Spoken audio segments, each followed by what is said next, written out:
ಪ್ರಿಯ ವಿದ್ಯಾರ್ಥಿಗಳೇ, ಪರೀಕ್ಷಾ ಯಶಸ್ಸು ಮಾಲಿಕೆಯಲ್ಲಿ ಇಂದು ಪರೀಕ್ಷಾ ದಿನ ಉತ್ಸಾಹದಿಂದ ತಯಾರಾಗಿ ಕುರಿತು ಚಿಂತನ. ಪ್ರಸ್ತುತಿ ಪ್ರಾಚಾರ್ಯರಾದ ಶ್ರೀ ಮಂಜುನಾಥ್ ಮರಿತಮ್ಮನವರ್.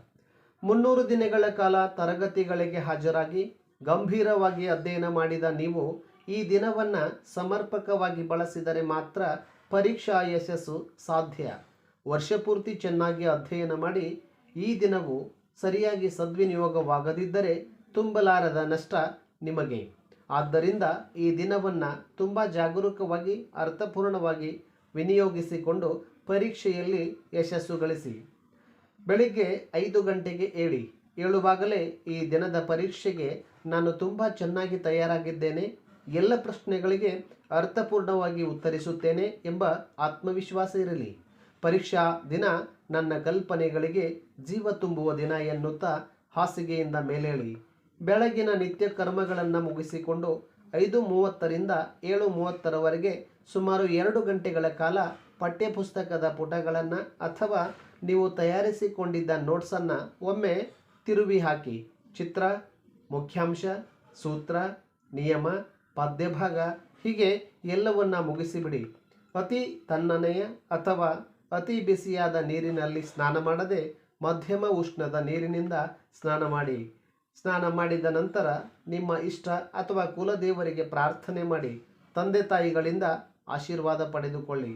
ಪರೀಕ್ಷೆಯ ದಿನವಾದ ಇಂದು ಉಪವಾಸವಿರದೆ ಅಥವಾ ಹೊಟ್ಟೆ ಬಿರಿಯುವಷ್ಟು ಉಪಹಾರ ಸೇವಿಸದೆ ಅಲ್ಪೋಪಹಾರ ಸೇವಿಸಿ. ಪರೀಕ್ಷೆಗೆಂದು ಹೊರಡುವಾಗ ನಿಮ್ಮ ಶಿಕ್ಷಕರು ಸಮವಸ್ತ್ರ ಧರಿಸಲು ಹೇಳಿದ್ದಾರೋ ಅಥವಾ ನಿಮಗಿಷ್ಟವಾದ ಬಟ್ಟೆ ಧರಿಸಲು ಹೇಳಿದ್ದಾರೋ ಖಚಿತಪಡಿಸಿಕೊಂಡು ಒಟ್ಟಿನಲ್ಲಿ ಶುಭ್ರವಾದ ಬಟ್ಟೆ ಧರಿಸಿ. ನಿನ್ನೆಯೇ ತಯಾರಿಸಿಕೊಂಡಿದ್ದ ಪರೀಕ್ಷಾ ಸಲಕರಣೆಗಳನ್ನು ಸುವ್ಯವಸ್ಥವಾಗಿ ಜೋಡಿಸಿಕೊಳ್ಳಿ. ಪ್ರವೇಶ ಪತ್ರ, ಒಳ್ಳೆಯ ಗುಣಮಟ್ಟದ 2 ಪೆನ್ನು, ಜಾಮಿಟ್ರಿ ಬಾಕ್ಸ್, ಪೆನ್ಸಿಲ್ ಹೀಗೆ ಎಲ್ಲವೂ ನಿಮ್ಮ ಬತ್ತಳಿಕೆಯಲ್ಲಿರಲಿ.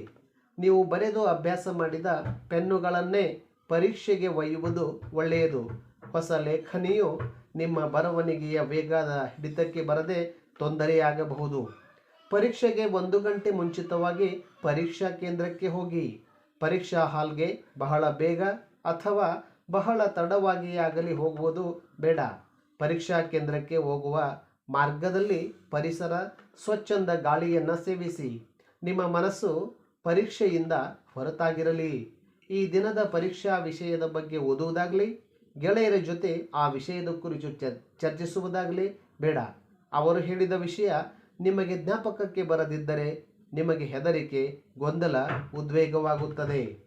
ಪರೀಕ್ಷಾ ಕೇಂದ್ರವನ್ನು ತಲುಪಿದ ಮೇಲೆ ನಿಮ್ಮ ಪರೀಕ್ಷಾ ಕೊಠಡಿ, ನಿಮ್ಮ ಆಸನ ಎಲ್ಲಿದೆ ಎಂದು ಹುಡುಕಿಕೊಳ್ಳಿ. ನಿಮ್ಮ ಸ್ನೇಹಿತರಿಗೆ ಪರೀಕ್ಷೆಯಲ್ಲಿ ಚೆನ್ನಾಗಿ ಬರೆಯಿರಿ ಎಂದು ವಿಶ್ ಮಾಡಿ. ಪರೀಕ್ಷಾ ಹಾಲ್ಗೆ ಹೋಗುವ ಮೊದಲು ಮೂತ್ರ ವಿಸರ್ಜನೆ ಮಾಡಿ. ಪರೀಕ್ಷಾ ಹಾಲ್ಗೆ ಹೋಗುವಾಗ ನೀರಿನ ಬಾಟಲ್ ಇಟ್ಟುಕೊಳ್ಳಿ. ಅಗತ್ಯ ಬಿದ್ದಾಗ ಸ್ವಲ್ಪವೇ ನೀರು ಕುಡಿಯಿರಿ. ಹೆಚ್ಚು ಕುಡಿದರೆ ಪದೇ ಪದೇ ಮೂತ್ರ ವಿಸರ್ಜನೆಗೆ ಹೋಗಬೇಕಾದೀತು. ಪರೀಕ್ಷಾ ಕೇಂದ್ರದ ಹೊರಗೆ ಕುಳಿತುಕೊಂಡು ಪುಸ್ತಕಗಳನ್ನು, ನೋಟ್ಸ್ಗಳನ್ನು ನೋಡುವುದು ಬೇಡ. ಕೊನೆ ಕ್ಷಣದ ಕಲಿಕೆ ಬೇಡವೇ ಬೇಡ. ಪ್ರಿಯ ವಿದ್ಯಾರ್ಥಿಗಳೇ, ನೀವು ತೆಗೆದುಕೊಂಡು ಹೋದ ಬ್ಯಾಗು ಮತ್ತು ಇತರೆ ವಸ್ತುಗಳನ್ನು ಕೊಠಡಿಯ ಹೊರಗೆ ಅಥವಾ ಅವುಗಳಿಗಾಗಿ ನಿಗದಿಪಡಿಸಿದ ಸ್ಥಳದಲ್ಲಿಡಿ. ಬೆಲೆ ಬಾಳುವ ವಸ್ತುಗಳು, ಮೊಬೈಲ್, ಕ್ಯಾಲ್ಕುಲೇಟರ್ಗಳನ್ನು ಒಯ್ಯದಿರುವುದೇ ಸೂಕ್ತ. ನಿಮ್ಮ ಹತ್ತಿರ ಹಾಲ್ ಟಿಕೆಟ್, ಗುರುತಿನ ಪತ್ರ, ಜಾಮಿಟ್ರಿ ಬಾಕ್ಸ್ ಹಾಗೂ ಕೈ ಗಡಿಯಾರಗಳನ್ನು ಮಾತ್ರ ನಿಮ್ಮ ಹತ್ತಿರ ಇಟ್ಟುಕೊಳ್ಳಿ. ಗಡಿಬಿಡಿ, ಆತಂಕ ಅಥವಾ ಪರೀಕ್ಷಾ ಭಯಗಳಿಗೆ ಅವಕಾಶ ನೀಡಲೇಬೇಡಿ. ಉದ್ಯೋಗ ಬಿಡಿ. ಉಲ್ಲಾಸ ಮತ್ತು ಶಾಂತ ಚಿತ್ತತೆಯಿಂದ ಕಂಗೊಳಿಸಿ. ಜೇಬು, ಪಾಕೆಟ್, ಪರ್ಸ್ಗಳಲ್ಲಿ ಆಯಾ ದಿನದ ಪರೀಕ್ಷಾ ವಿಷಯಕ್ಕೆ ಸಂಬಂಧಿಸಿದ ಚೀಟಿಗಳಿಲ್ಲದಿರುವುದನ್ನು ಖಾತ್ರಿಪಡಿಸಿಕೊಳ್ಳಿ. ನೀವು ಕುಳಿತುಕೊಳ್ಳುವ ಡೆಸ್ಕ್ ಅಥವಾ ಬೆಂಚ್ ಮೇಲೆ ಏನಾದರೂ ಬರೆದಿದೆಯೇ ಎಂಬುದನ್ನು ನೋಡಿಕೊಳ್ಳಿ. ಹಾಗೇನಾದರೂ ಇದ್ದರೆ ಮೇಲ್ವಿಚಾರಕರ ಗಮನಕ್ಕೆ ತನ್ನಿ. ನಿಮ್ಮ ಸೀಟ್ನಲ್ಲಿ ಕುಳಿತು ನಿಧಾನಗತಿಯಲ್ಲಿ ಉಸಿರಾಡಿ. ಚೆನ್ನಾಗಿ ಬರೆಯಬಲ್ಲೆ ಎಂದುಕೊಳ್ಳಿ. ಈಗ ನಿಮಗೆ ಬೇಕಾಗಿರುವುದು ಆತ್ಮವಿಶ್ವಾಸ ಮತ್ತು ನಿಮ್ಮ ತಯಾರಿಯಲ್ಲಿ ನಂಬಿಕೆ. ಇಂದು ಪರೀಕ್ಷೆಯಲ್ಲಿ ಎಲ್ಲ ಪ್ರಶ್ನೆಗಳಿಗೂ ಅತ್ಯುತ್ತಮವಾದ ಉತ್ತರಗಳನ್ನು ಬರೆದು ಹೆಚ್ಚು ಅಂಕಗಳನ್ನು ಗಳಿಸಬಲ್ಲೆ. ತಂದೆ ತಾಯಿ, ಗುರು ಹಿರಿಯರ ಹಾಗೂ ದೇವರ ಆಶೀರ್ವಾದ ನನ್ನ ಮೇಲೆ ಇದೆ. ಇಷ್ಟಪಟ್ಟು ಸತತಾಭ್ಯಾಸ ಮಾಡಿದ ನನಗೆ ಯಶಸ್ಸು ಗ್ಯಾರಂಟಿ ಎಂಬ ಭಾವನೆಯೊಂದಿಗೆ ಪರೀಕ್ಷೆ ಬರೆಯಲು ಸನ್ನದ್ಧರಾಗಿ. ಜಯ ನಿಮ್ಮದಾಗಲಿ. ಧನ್ಯವಾದಗಳು.